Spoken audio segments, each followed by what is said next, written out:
যদি আপনারা আমাকে বলেন আপনাকে আমরা মেরে ফেলবো, আপনি কি গুলি খেয়ে মরবেন না বিষ খেয়ে মরবেন? এটা তো কোনো অপশন হলো না। আপনি যদি আমাকে প্রশ্ন করেন যে আপনি মরবেন না বাঁচবেন, দেন তখন আমি বলবো আমি বাঁচবো। যদি আমি বাঁচতে চাই কিভাবে বাঁচবো? এখন আমরা বলতে চাই এই ব্যবস্থায় সংস্কার করেন, নির্বাচন করেন, যাই করেন না কেন এই ব্যবস্থায় শান্তি আসবে না। এখন আমাদের আগে এই ব্যবস্থার বিরুদ্ধে দাঁড়াইতে হবে, ব্যবস্থাকে বাদ দিতে হবে, বর্জন করতে হবে।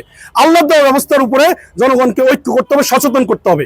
আমাদের জনগণ এখনো সচেতন না, জনগণ জানে না, জনগণ বুঝে না। এখন আমাদের কাজ হচ্ছে জনগণকে তৌহিদের উপর আমরা ঐক্যবদ্ধ করছি। ঐক্যবদ্ধ জনগণের সিদ্ধান্ত অনুযায়ী পরবর্তীতে সিদ্ধান্ত নেবে পরবর্তী রাষ্ট্র ব্যবস্থা কেমন হবে। আমরা হিজবুত তৌহিদ আন্দোলন সম্পূর্ণ অরাজনৈতিক ধর্মীয় সংস্কারমূলক একটি আন্দোলন। আমরা এই বাংলাদেশে গত 30 বছর থেকে ইসলামের প্রকৃত আদর্শ নিয়ে আমরা মাঠে ময়দানে কাজ করে যাচ্ছি। এই 30 বছরে হিজবুত তৌহিদ আন্দোলন রাষ্ট্রে প্রচলিত কোনো আইন ভঙ্গ করে নাই।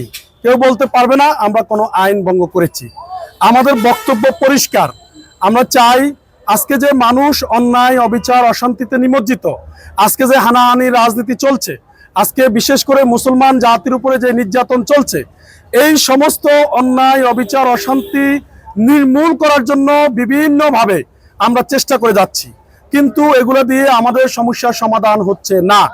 আমাদের স্পষ্ট দ্ব্যর্থহীন ভাষায় পরিষ্কার আমরা বলতে চাই, বিদ্যমান এই ব্যবস্থা মানুষকে শান্তি দিতে পারবে না। আমাদেরকে শান্তি পেতে হলে, যেহেতু আল্লাহ পাক রব্বুল আলামিন আমাদেরকে সৃষ্টি করেছেন, আমরা আল্লাহর সৃষ্টি, আমরা আল্লাহর দেওয়া বিধান, আল্লাহর হুকুম অনুযায়ী আমাদের সমাজকে আমরা পরিচালিত করতে হবে। যদি আমরা আল্লাহর হুকুম অনুযায়ী আমাদের সমাজ পরিচালিত করি, একটি তৌহিদ ভিত্তিক রাষ্ট্র ব্যবস্থা কায়েম করতে পারি, তাহলে আমাদের সমাজে এই বিরাজমান অশান্তি নির্মূল হবে। কিন্তু আমরা কি করছি? আমরা ভোটের মাধ্যমে, সংস্কারের মাধ্যমে নতুন ভাবে সরকার নির্বাচিত করে আরেকটা সরকার নির্বাচিত করব, আরেকটা ইন্টারিম গভর্নমেন্ট আনবো। কিন্তু এই সিস্টেমগুলো আমরা অতীতেও করেছি। অতীতেও আমাদের ছাত্র সমাজ, আমাদের তরুণরা, আমাদের যুবকরা জীবন দিয়েছে, কিন্তু আমরা কখনো শান্তি পাই নাই। আমরা বলতে চাই শান্তির মূল মন্ত্র, মূল সূত্র, মূল মাধ্যম হচ্ছে আল্লাহর হুকুম, লা ইলাহা ইল্লাল্লাহ। এটাই হচ্ছে তৌহিদ। এই তৌহিদের উপরে ভিত্তি করে একটা রাষ্ট্র ব্যবস্থা, একটা সমাজ কায়েম করলে আমরা সমাজে শান্তি পাবো। আমরা হিজবুত তৌহিদ আন্দোলন এই আহ্বানটা করে যাচ্ছি। হিজবুত তৌহিদ কোনো রাজনীতি করে না, তো আপনারা ইসলামের নিয়ে দাঁড়িয়েছেন, তো আসলে আপনাদের কাছে কি রূপরেখা আছে, রাষ্ট্র চালানোর কি রূপরেখা আছে, আগামী দিনে কি ধরনের নির্বাচন চান?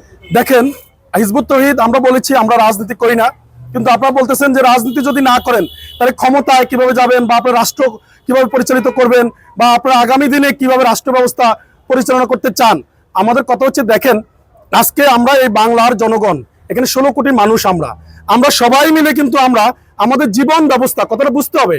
আমরা বলতেছি বিদ্যমান এই ব্যবস্থা, ব্রিটিশরা যখন 47 সালে চলে যায়, তখন তারা যাওয়ার পরে আমাদের উচিত ছিল আমাদের একটা স্বাধীন সার্বভৌম রাষ্ট্রের জন্য একটি স্বাধীন সংবিধান প্রণয়ন করা, কিন্তু আমরা সেটা ব্যর্থ হয়েছি। এবং এখনো আমরা কিন্তু সেই ব্রিটিশের তৈরি করা আইন, এই ব্রিটিশের আইনগুলো কিন্তু এখন নতুন না।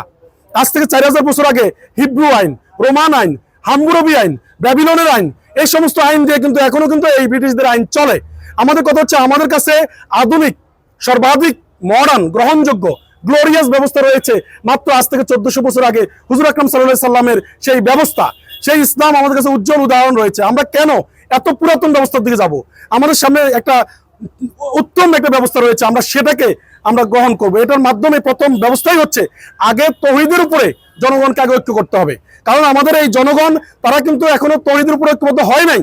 তারা চায় মানুষের তৈরি করা বিধান দিয়ে তাদের শান্তি আসবে, তারা চায় বিদ্যমান এই ব্যবস্থায় শান্তি আনতে।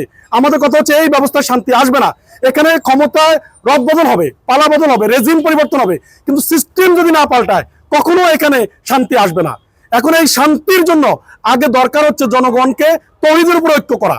আমরা আগে সেই কাজটা করে যাচ্ছি, আগে আমরা ঐক্য করছি। জনগণ যখন ঐক্যবদ্ধ হবে, জনগণ সিদ্ধান্ত নিবে জনগণ কোন ব্যবস্থায় মানবে। জনগণ যদি বলে যে আমরা এই ব্যবস্থা মানবো না, আমরা এই প্রস্তাব দিয়েছি যে নির্বাচন হওয়া দরকার আগে এটা, যে আমরা আল্লাহর হুকুম চাই না মানুষের তৈরি করা বিধান চাই, গণতন্ত্র চাই। যদি আপনারা আমাকে বলেন যে আপনাকে আমরা মেরে ফেলবো, আপনি কি গুলি খেয়ে মরবেন না বিষ খেয়ে মরবেন? এটা তো কোনো অপশন হলো না। আপনি যদি আমাকে প্রশ্ন করেন যে আপনি মরবেন না বাঁচবেন, দেন তখন আমি বলবো আমি বাঁচবো। যদি আমি বাঁচতে চাই কিভাবে বাঁচবো? এখন আমরা বলতে চাই এই ব্যবস্থার সংস্কার করেন, নির্বাচন করেন, যাই করেন না কেন এই ব্যবস্থায় শান্তি আসবে না। এখন আমাদের আগে এই ব্যবস্থার বিরুদ্ধে দাঁড়াইতে হবে, ব্যবস্থাকে বাদ দিতে হবে, বর্জন করতে হবে। আল্লাহ দেওয়া ব্যবস্থার উপরে জনগণকে ঐক্য করতে হবে, সচেতন করতে হবে। আমাদের জনগণ এখনো সচেতন না, জনগণ জানে না, জনগণ বুঝে না। এখন আমাদের কাজ হচ্ছে জনগণকে তৌহিদের উপর আমরা ঐক্যবদ্ধ করছি। ঐক্যবদ্ধ জনগণের সিদ্ধান্ত অনুযায়ী পরবর্তীতে সিদ্ধান্ত নেবে পরবর্তী রাষ্ট্র ব্যবস্থা কেমন হবে।